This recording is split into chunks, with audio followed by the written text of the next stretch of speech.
Kabanata 4. Kaya nga sa pagkakaroon namin ng ministeryong ito, ayon sa amin tinanggap na kaawaan, ay hindi kami nanghihina, bagkus tinanggihan namin ang mga kahiyahiyang bagay na nangatatago, na hindi kami nagsisirakad sa katusuhan, ni nagsisigamit man na may daya ng mga salita ng Diyos, kundi sa pagpapahayag ng katotohanan ay ipinagtatagubilin ang aming sarili sa bawat budhi ng mga tao sa harapan ng Diyos.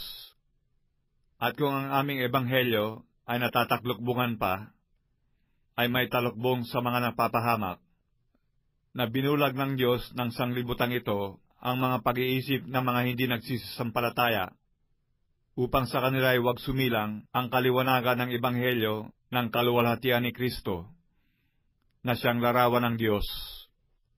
Sapagat hindi namin ipinangangaral ang aming sarili, kundi si Kristo Jesus na Panginoon, at kami ay gaya ng inyong mga alipin dahil kay Kristo.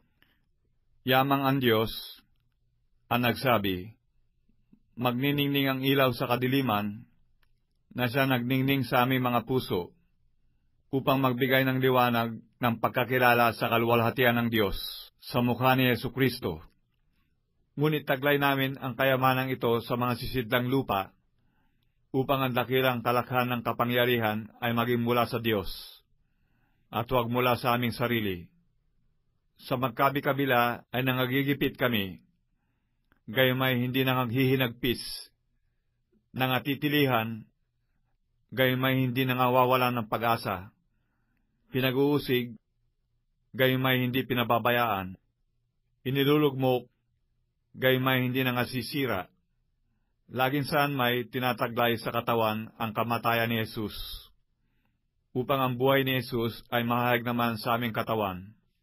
Sapagkat kami nangabubuhay ay laging ibinibigay sa kamatayan dahil kay Jesus, upang ang buhay naman ni Jesus ay mahayag sa aming lamang may kamatayan.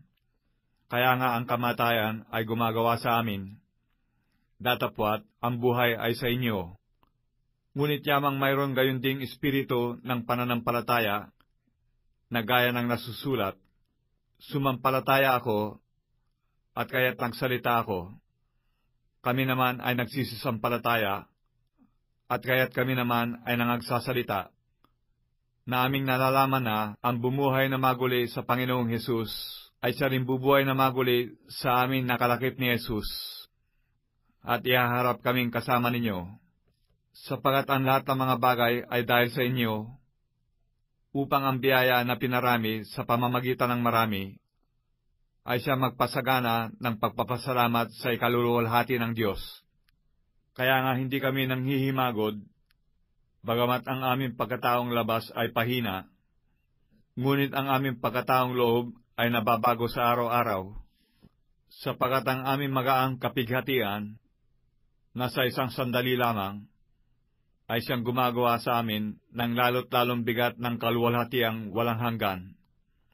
Samantalang kami ay nagsisitingin hindi sa mga bagay na nangakikita, kundi sa mga bagay na hindi nangakikita, sapagat ang mga bagay na nangakikita ay may katapusan, datapwat ang mga bagay na hindi nangakikita ay walang hanggan.